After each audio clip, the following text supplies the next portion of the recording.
Today we got my very good friend Allan Gaarde visiting us here on the Oxygen Advantage podcast. Allan is a former pro football player, sports director, and now working at One Nexus. So we're going to talk a little bit about balancing act between high performance and burnout in the football world. So welcome to you, Allan. Thank you very much for inviting me. Welcome, Alan. I think we're going to have plenty to talk about here. And yeah, Daniel kicked off because I couldn't pronounce your surname. So just to let people know about that. Interesting topic, as we spoke about. When we think of footballers, we think of high achievers and people who have achieved the best of everything in life. But they're human like the rest of us. So maybe we can learn a little bit about that. Back to Daniel. Yeah, I mean, and this is also my first time speaking English with Allan, so that's this is the first time we'll understand each other to 100% because he's Danish and I'm Swedish, so maybe that's the reason for a good friendship. We don't really understand what we're saying, but no, but I'm really looking forward to this, and this is a topic that Allan and I've discussed. We've known each other for over 20 years, and the past year and a half, almost on a weekly basis, how important it is, and yeah, I'm very interesting to hear your background, Allan, leading up. Daniel, yeah. Sorry to cut across you. Alan, would you just give us kind of an idea of what you do day to day? Oh yeah. Now, I mean, my background is I was 14 years as a professional footballer, and alongside that, I always studied. So I also went to university and have a master degree in communications and business administration from the Copenhagen Business School. But I mean, during the 14 years, I played in Denmark, in Norway, but also in a top 5 league in Serie A in Italy, in a small club called Udinese. And so I experienced different environments, different coaches, different cultures, and I can also see that that's why one of the things with breathing is like I can see that there has been an incremental development of how you practice as a footballer, but I think we can get back to that. And then after my football career, I left the football world for a while. I went into the corporate world, working with the medtech, with one of the top 5 Danish companies called Coloplast. And then they called me up again. And you know, when football is calling you, you respond and you get back, because that's really a passion. I went back to Aalborg, which is a top 5 club in Denmark, and I was assigned as a sporting director. Then I worked as a sporting director in Aalborg for 6.5 years. We won the championship, we went to Europe, and we had bad seasons as well. and then at the end of November 19, I was luckily enough sacked because, as many of my other colleagues, I really experienced how difficult it is to manage your energy at a leadership position in a football organization, and so I really learned that I needed something more, and I learned in the end of my time as a sporting director, I ended up feeling that my physical training, I skipped that because I was really a bit tired all the time. I was not curious anymore, so I stopped listening to podcasts with you guys or reading things, and my presence, you know, when I was sitting at home with my 2 kids and my wife, it was like I never had time to be there.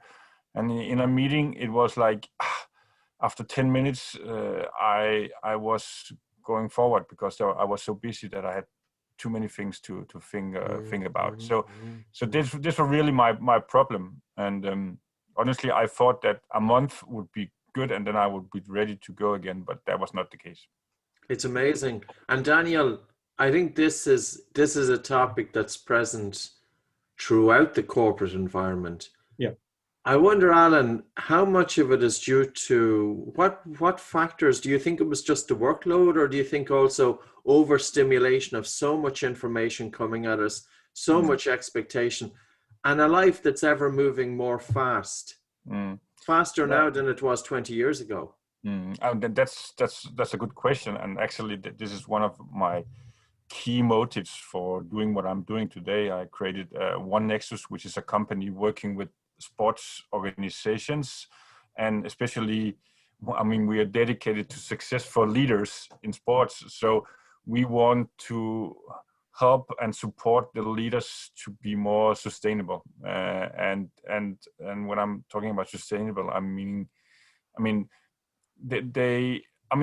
of the big issues in sport, and also Scandinavia is a smaller place, and professional sport is quite immature. I mean, the last 25, maybe 30 years, it has been like a professional business.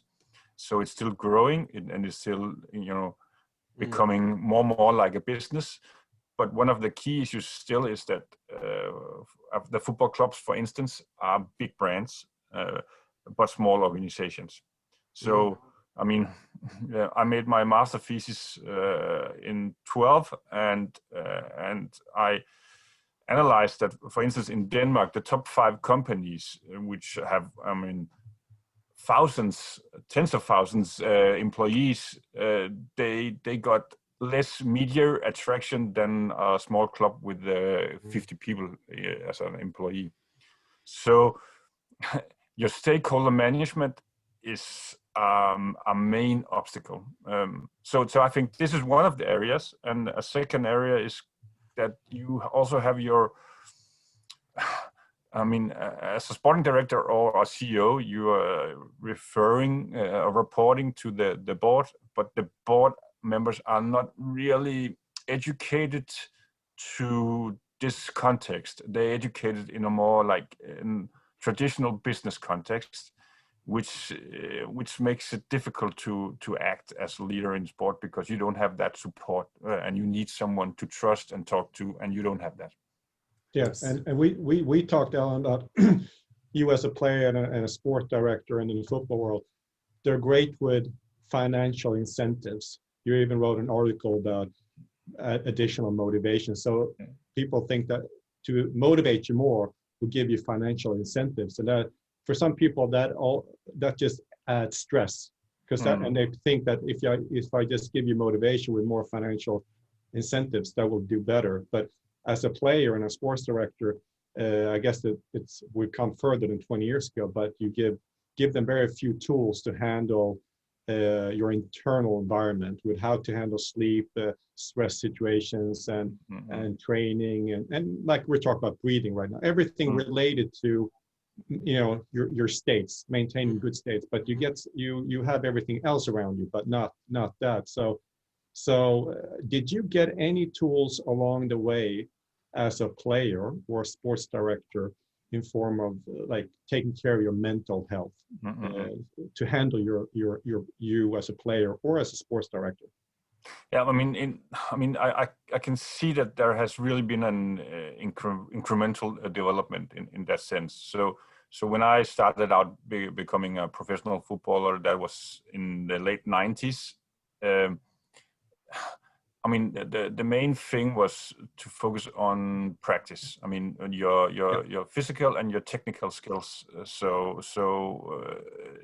To become a better footballer on the pitch, and just by becoming a professional, you had more time training more, and that was a big increase also in quality of the game, I would say. And then I saw that. And then second phase would be.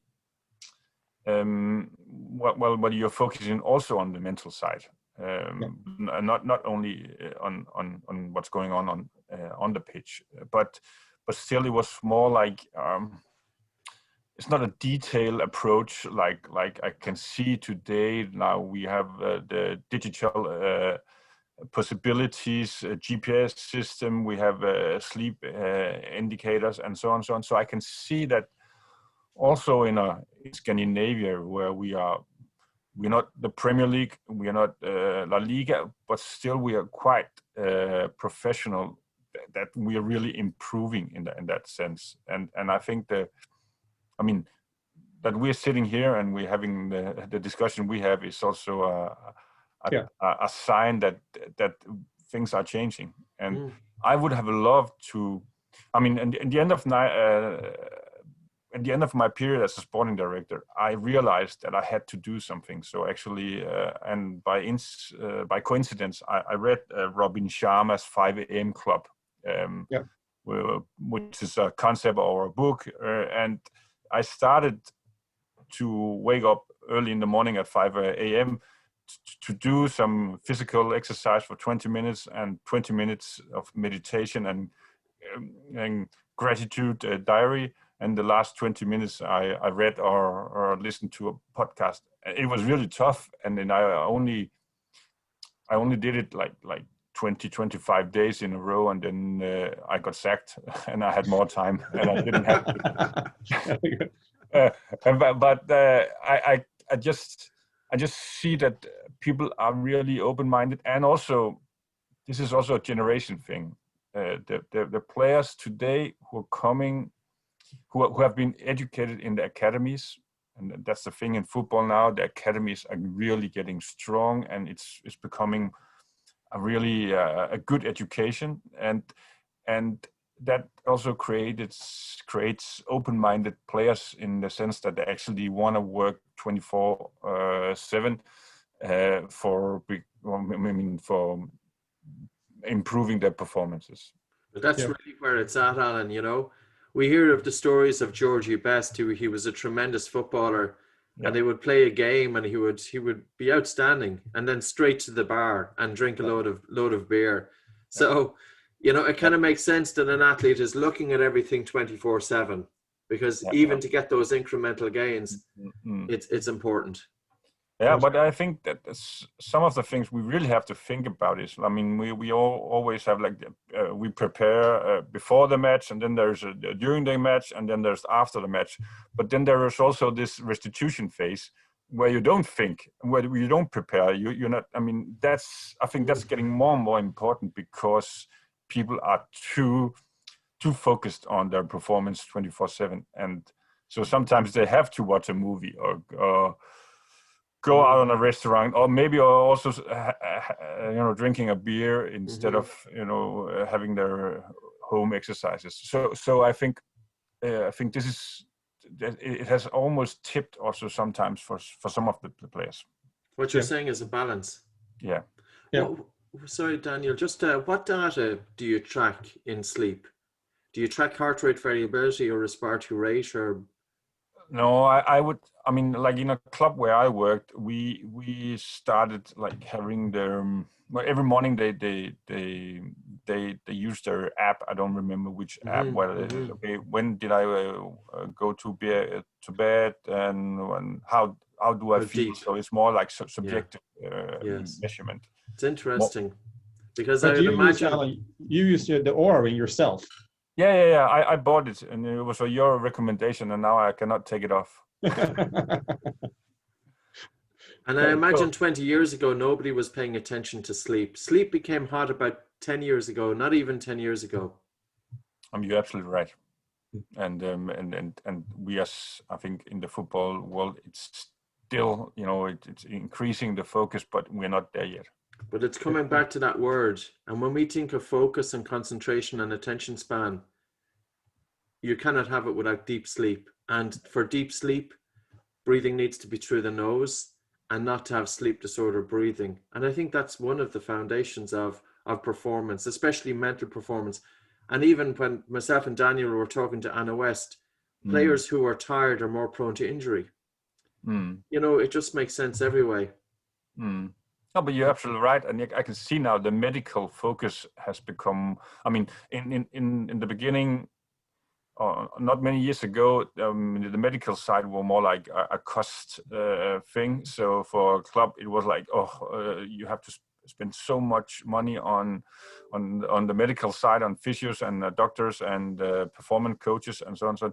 And so they did not pay enough attention. They would rather pay an expensive player to come and play in their side. So I think the focus has shifted a bit more because of better education also at the organizational level.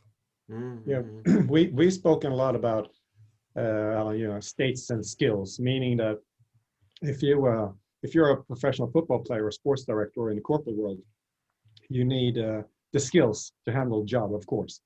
But once you have that to a certain degree, you need to improve states, what I call like the focus, like to sleep properly, like breathing or meditation, whatever works for you, but to actually use those skills to 100% and not to 80%. And I think that is where people are getting more and more focused, that actually be very focused for training sessions, be focused for match sessions, and have the tools actually to get focused. Before it was only train hard, the right tactics, but now you realize that it's also a mental aspect. And I think if you look at the top guys in any sport, they're very mentally strong, most of them, and that is a little bit what separates them. So we've spoken a lot about that, Allan and myself, that you need both, because if you don't have the skills, obviously you're not going to get anywhere. But so that's an interesting area. The question here, Daniel, is though, can you be trained to be mentally strong, or is it just something that's innate?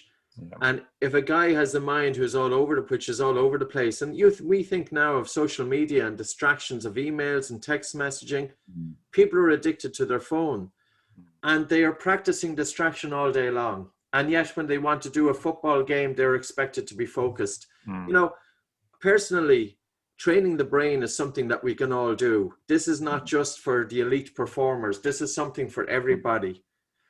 And I don't think it's not necessarily down to psychology and doing cognitive behavioral therapy, but I do feel that sleep, as we spoke about, functional breathing patterns to increase blood flow to the brain, to calm the central nervous system, focused attention on mind, body, and breath, and bringing it into everyday life and training the brain to be concentrated.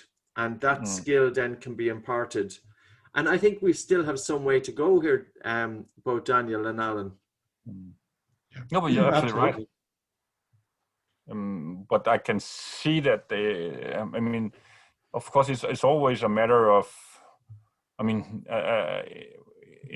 professional sports, you want to win next week, and so the good thing about breathing and sleep is that it's outside your daily practice. So your football practice or whatever your sports you do. So it's an add-on, and it's not because I think the coaches they say, okay, now we can practice 2 hours training a day as a footballer. So please don't step into that session, because that's my possibility to winning the next game. But I wouldn't agree with the coach. No. I'll tell you this.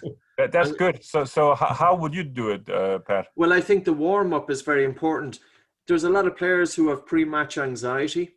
Why not use the warm-up not just for preparing the muscles, but also preparing the mind and achieving that flow state? So during the initial part of the warm-up, light, slow, and deep breathing, because this does calm the mind. And then doing 2 easy breath holds and then 5 strong breath holds, whereby we stress the player. So we stress them to increase blood flow to the brain, to open up the nose, and then they go out onto the field. But also during some practice, why not stress and add an extra load onto the player? Get them to do some of their sprints with their mouth closed, breathing in and out through the nose. Why not getting them doing sprinting with breath holding? Because this really stimulates anaerobic glycolysis. And also recovery, Allan. If we want to bring the heart rate down very, very quickly, it's been known since 1921. When a researcher called Lowy, he isolated the heart of a frog, and he stimulated the vagus nerve, and he caused the heart rate to slow down. But of course, when we slow breathe, especially the exhalation, we stimulate the vagus nerve and the heart rate slows down. So for a player, half time, going back to the field to upregulate, after the match to downregulate, and before sleep to down regulate.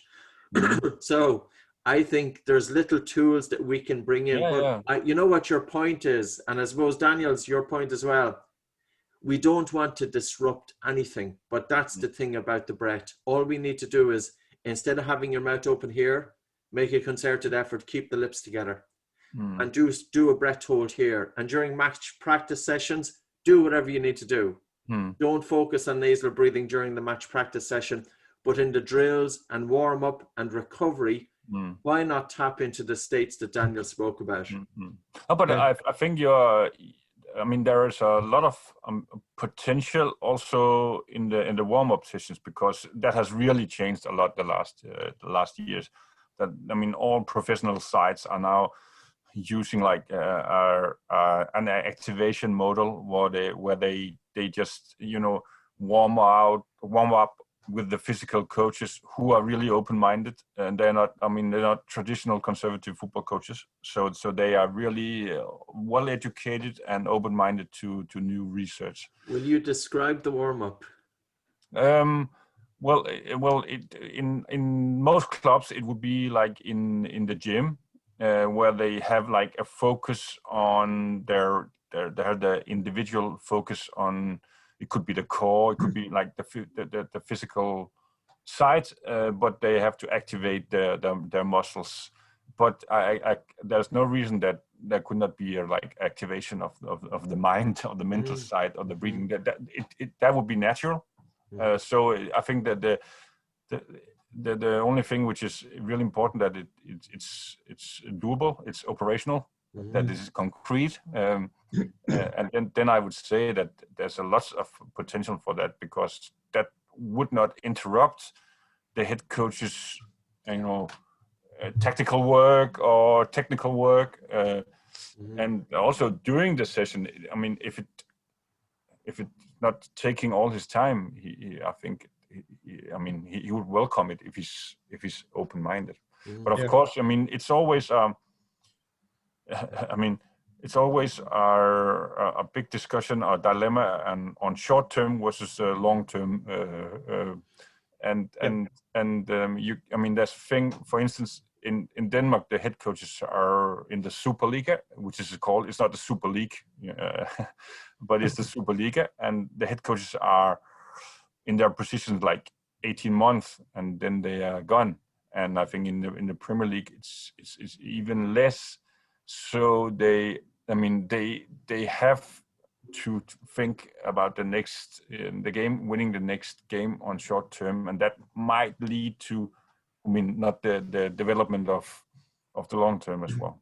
I believe there's a conflict of interest that I was going to bring that up. That you have to, you as a top coach, almost in any league, but the higher up you go, you cannot afford to start the first 5 games with losing. You can't afford to think about next year. It's always the next match or this season, or very, very short term. So how do you align these things that you have to work on for a while before they take effect, and new things with the short term winning mentality? Just win. That is. Do you have any thoughts on that, Allan? Because I think it's very, very difficult. No, but I would say, I mean, this would rather be a question for Patrick, because it is not like now we like the way we are talking about this theme, it's like a conflict of interest, but I'm not sure it should be, because I can also see that there should be a possibility of on working on both things. Yeah, I mean, I have 2 concrete examples. Ronaldo, who always does this posture before penalty or a free kick, with a positive body posture and a deep inhalation and like a blowout. You can see that it's practice, and obviously he doesn't practice on matches, he practices on practice, so he's used to that. So I don't know if anybody thinks about that, but also interesting, I sent it to Patrick the other day, a video about Davor Suker in a penalty, before a penalty against Romania. He waited, checked his pulse, and then hit the penalty. That was probably just nothing trained, but he was conscious enough not to hit the penalty before he was calmed down a little bit. He didn't do anything, what I could see, breathing. But there you have 2 techniques during matches that you probably to make them work very well, you have to practice. And I think Ronaldo does that. There are probably other ones, but it's almost like they're hitting in plain sight. People don't realize that. I think a lot of players have like a technique for that, but they don't know that they have a technique for it. Yeah. So it's, I think it's both, like you can have a breathing ritual, but the ritual in itself calms you down, like that 4 or 5 seconds, because you don't have 30 seconds or 60 seconds. You have a few seconds. And if you do that ritual, you know, okay, I'm always going to do like a deep inhalation and a slow exhalation. If you have that time, you can practice on it. But I think we'll see more, and I know in all sports you have rituals, but not necessarily breathing rituals. So you're probably right, Alan. I think that there is really not a conflict of interest, but you have to get a buy-in from the coach. You have to see that it works. And some of these things may not necessarily work after one day. It takes, just like training skills, it takes a while. It's like how would you take an 8-year-old to become a very good football player? You can't do it over one night. But so I think this, you have to have some sort of stamina to see that it works. And that is so I think it will pivot more and more until you realize, just like physical training, like 30 years ago, nobody did it offside the pitch, but now they're doing it. Daniel, can we show this? Sorry, Daniel, can we show this video of Davor? I think this is fascinating because this is a guy who's putting his hands up to the carotid artery and he's monitoring his pulse. Now he has his mouth open, but this is stimulating the vagus nerve. If he is slowing down the exhalation, he is calming and composing himself right next. So just watch that. That's exactly the carotid artery. Now, when we slow down the exhalation, which he could be doing through the mouth because we don't know, he's causing a slowing of the pulse and he's increasing his state of readiness. But this is not something for long term. This is something that could be learned in 5 minutes and brought into practice during training. So let's watch him. Schuker prepares to take this penalty. Can Mladic keep it out? He can't. Fischer are in front after. So a penalty shootout during a World Cup game, a lot of pressure. Now this ties in with something that I was speaking with elite police recently from a particular country. And I will be going over in June to work with their elite police force to bring breathing together while shooting. Now you can imagine a high stressful situation going into an operation and to be able to compose that state of readiness. But these are the tools that can be used, whether it's in the corporate environment that myself and, we're talking about, whether it's the sporting world.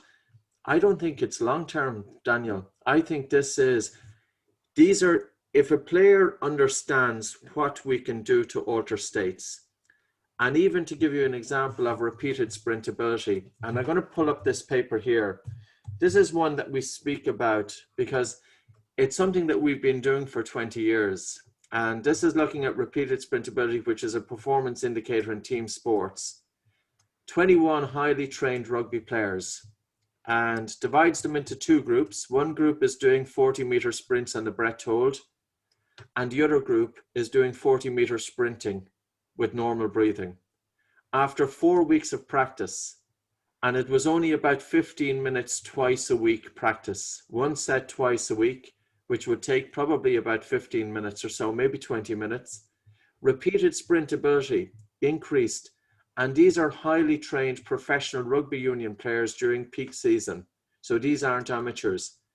From 9 reps before exhaustion, and in 4 weeks they had 14.9 reps before exhaustion. And in the group who were already doing anaerobic training, they had 9.8 reps at the start of the trial and 10.4 reps. So they increased by 0.6 of a rep over 4 weeks of training. And this group here is increasing by almost 5 reps. Now, to have that increase in 4 weeks from practicing 20 minutes twice a week or 3 times a week, and those are the gains. So you know what, I just think that the problem with breathing is because most people perceive that it's reserved for people who are, left of field, And I often use the phrase hippies are the guys going around with the brown leather sandals that are open. You can see the toes. But we want breathing for everyday people, and especially at that level. Why not tap into states? But I think most people don't realize the potential. I think that's what it is. Allan, doesn't that go back to your point where you said if you sent this to 300 coaches, shouldn't they be doing running sprint ability? But then you got this, okay, there's a slight, obviously, but anytime you do sprints, a risk of injury. So then you won't add this to normal training load, because then you're already training hard. So you have to skip something else. And what do you skip? So you get into this world of, okay, how do you fit this into the training schedule? What do you think is the best way of doing this as far as coming to coach? Because there is some proof here that it works for highly trained. But I think the biggest issue about this theme, about breathing especially, is that there's too much talk about it and too little, concrete. So you really have to be concrete in, some of the exercises I know are quite simple, but still show them. And of course, you have the research is a good thing, so you can, but make it simple. Because they are busy and they are occupied with hundreds of thousands of other things. So, I think, instead of talking too much about it, be concrete. Yeah, get people to feel it. Yeah, I think a great one is this running sprint ability. It's very tough, but to do it on exhalation and bring in the pulse oximeter, meaning that you basically go from sea level to 5,000 to 6,000 meters, and you see your blood oxygen drop with a delay, just like that, from 95 to 99%.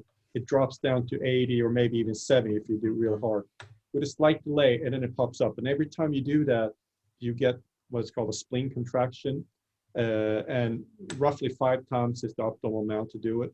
And then you get a release for about 10 minutes. It's not for sure exactly if it's 10 minutes or longer, but also get the EPO production, natural doping, for 3 or 4 days later. So you get like a double effect. And then you also get the visual effect of the actual pulse oximeter, showing that you can see it, you feel it, and then what it feels like afterwards. I think that is one way of doing it. And it's fairly concrete, fairly isolated. You can do this 40-meter sprints in about 10 to 15 minutes. But it's very, very taxing. So maybe you don't start off the first day with that. Maybe you walk instead. But the point is that you can do it fairly quick in a progression with highly skilled players.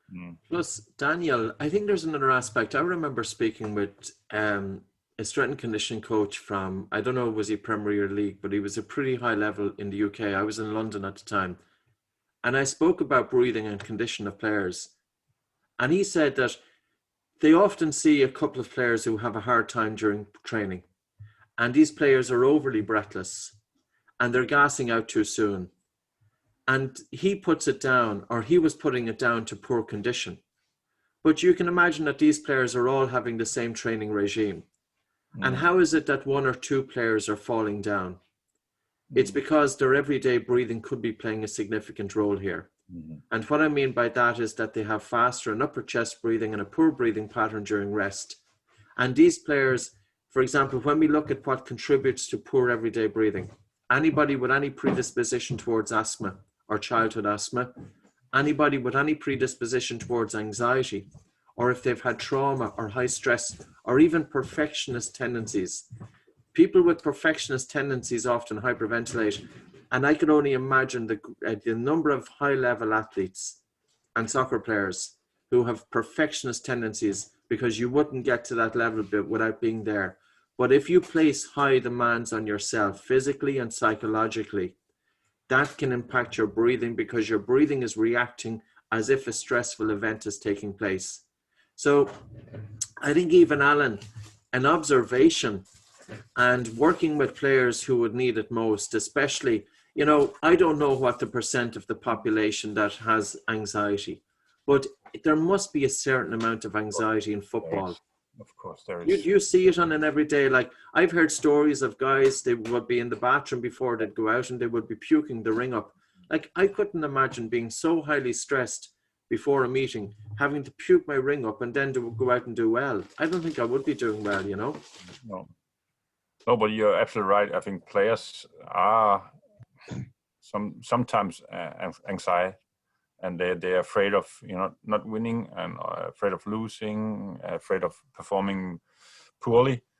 And so I mean I think that's quite normal in top sports. People think they are happy, but I think the best players in the world are not happy people. They are eager to perform better, and that doesn't mean that you're happy.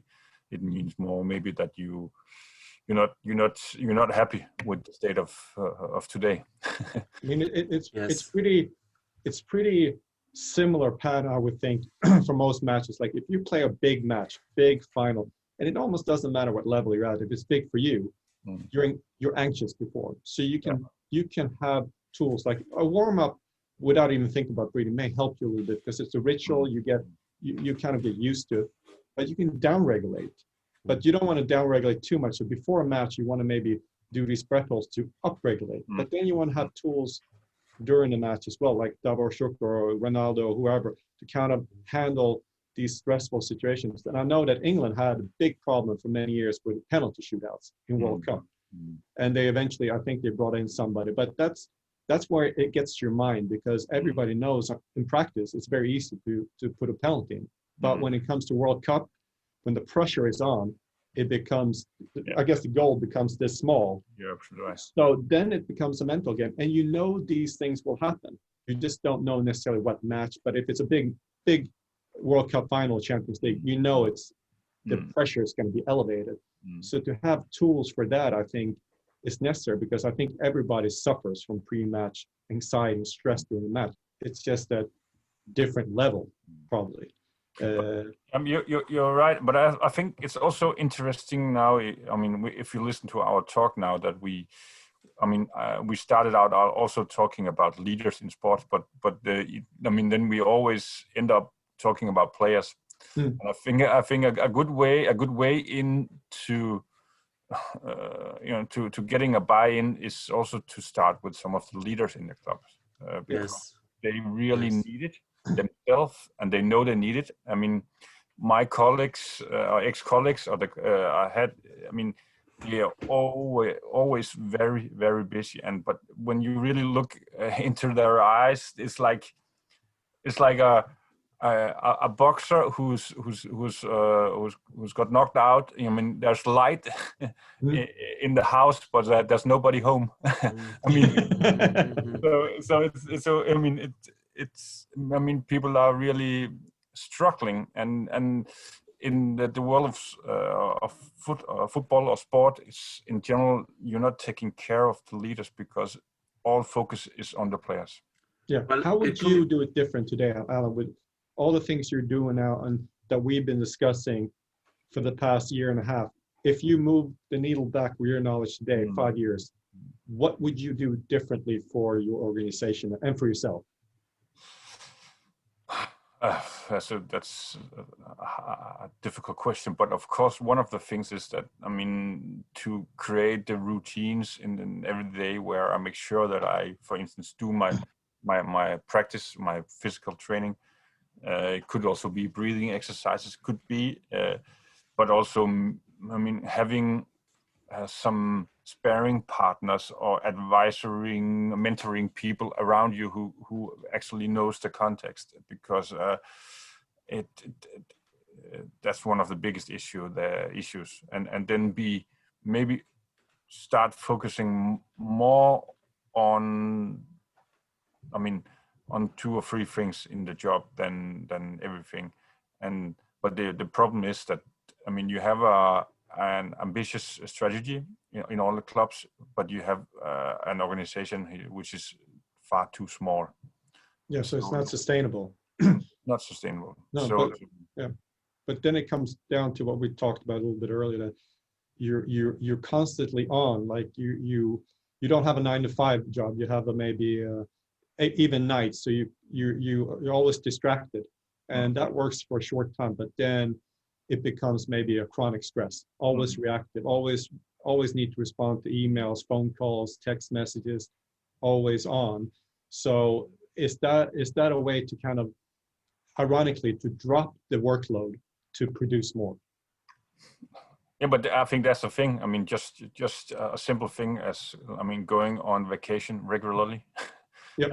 I mean, that's a main thing in this business, because the business really wants to be relevant 12 months, a year, but it's the same people who are working on in all that period. So I think there needs to be a transformation in the mindset, but also especially in the leadership positions. And now I'm really focusing on the board members, that the leaders or the owners of the clubs, they have to take care that if they want a sustainable business, they also want to have a different way of leading their clubs. But some of this, Allan, is coming down to the individual. You know, like I'm a very small business. I could literally spend all day just answering emails. Yeah. And most of them are total nonsense. You know, between 100 and 300 emails a day. Yeah. And I think sometimes we have to say no. And, you know, if we constantly say yes to everybody else, we're saying no to ourselves. We have to cut out distractions. Yeah. And like, I can only imagine. How do you do it then? Well, I ignore them. What I do is I chunk things. I got up early now this morning, 6 a.m. I started. I'm writing on a book. Between 6 and half 8, no distractions, only focus on that one thing, narrowing my attention to the book, ignoring emails, anything that comes in, just ignore them. And it's not, we have to look at what are the extractions externally. Employees distracting each other, sending constant text messaging, putting the phone, and it's the employees who are often talking the most, and they're so stuck in their own heads that they're distracting everybody else. But then internal distractions, a wandering mind. And you said that sports people often are not happy. People with a wandering mind are not happy because they don't have control of their own thoughts, and they accept as reality whatever thoughts is being thrown at them. And again, taking a holiday and a mini break would be great, but why not take a holiday from the mind?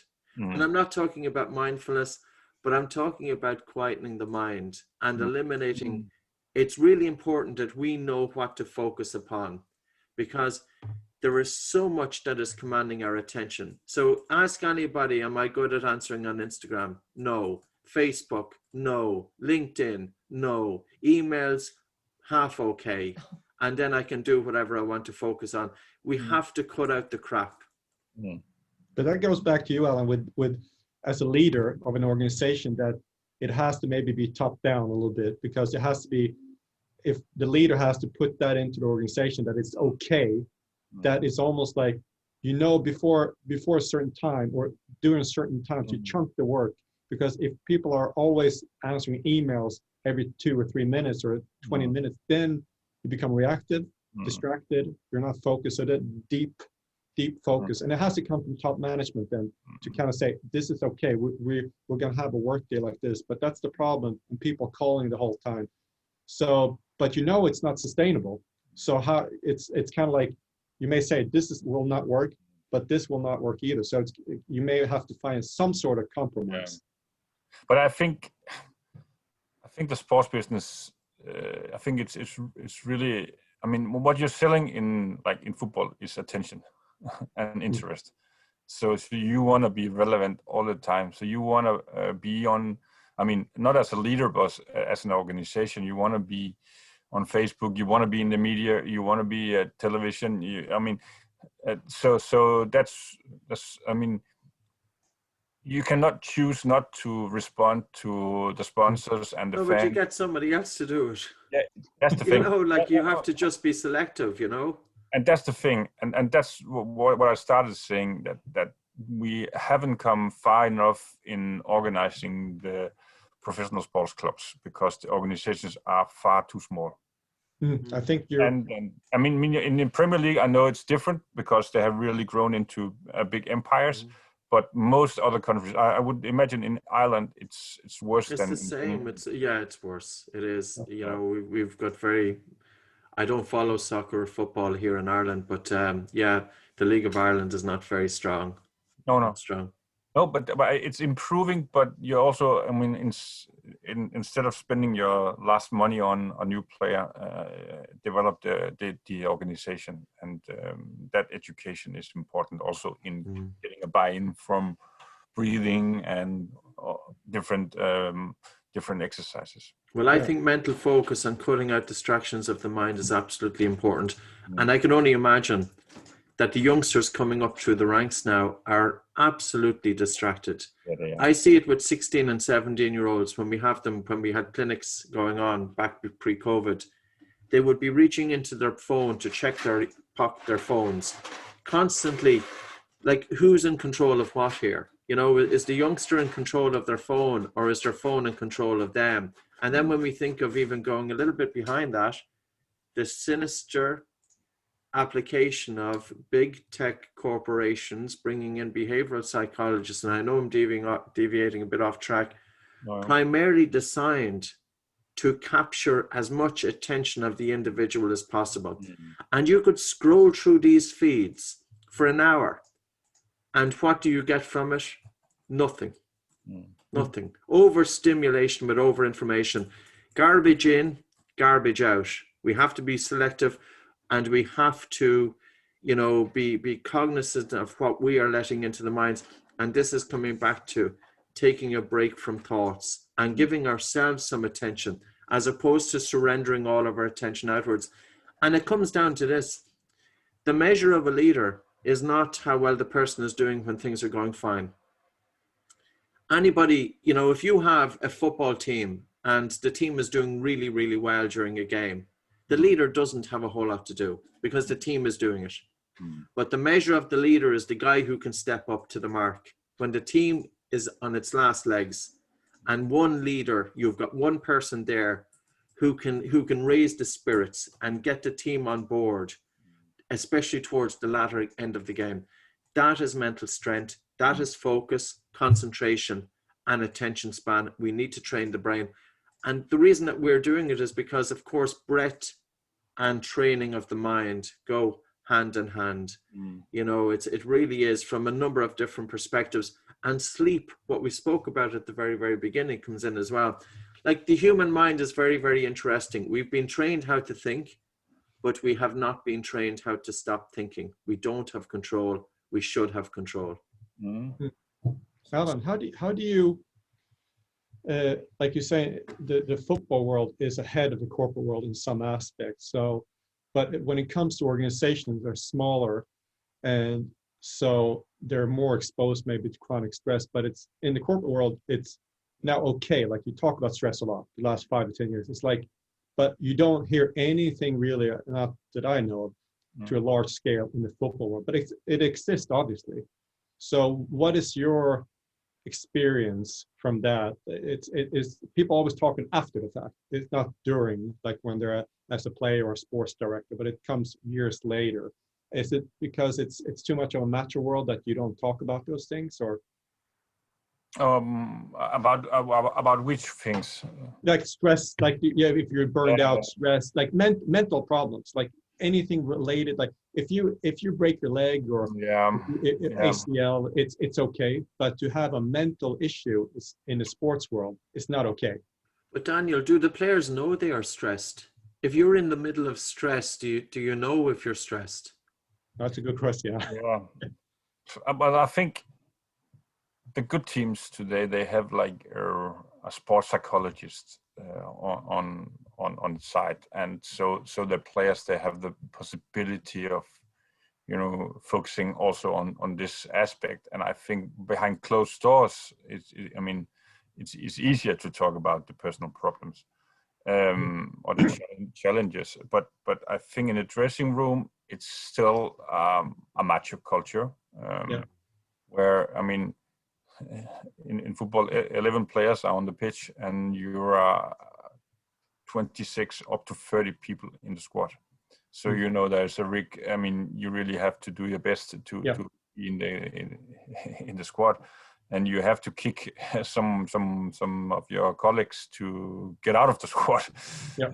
So I think this aspect is different.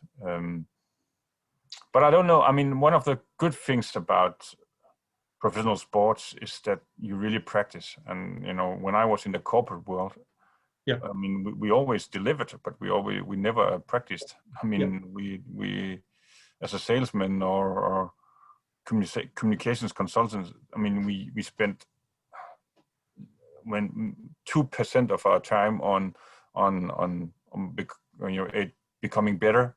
In football, it's like 95% of your time you spend on getting better. You're correct. That is what I mean by the football world and military world is way ahead of the corporate world, because they train to perform, and it's the other way around. And that's not sustainable either. You don't have the tools really to perform, and that's a great point. I think that's a stressor. It's amazing. That's a great point, actually. Yeah. But no, we could. I mean, and I'd like to have Allan on and many times to talk about different things. Now is one of these things when we kind of, Allan's one of the few people that's been in the corporate world, come back and kind of and been a player, so you can see the whole spectrum and the evolution of football to where it is today. So it's very interesting to hear your views, Allan. Cool being here. I would like to have more concrete advice from you guys. you will get it offline. But not only talk. But I thank you so much for today, Allan. I don't know, Patrick, if you have more questions, or Allan, if you have any questions for us now. Last chance.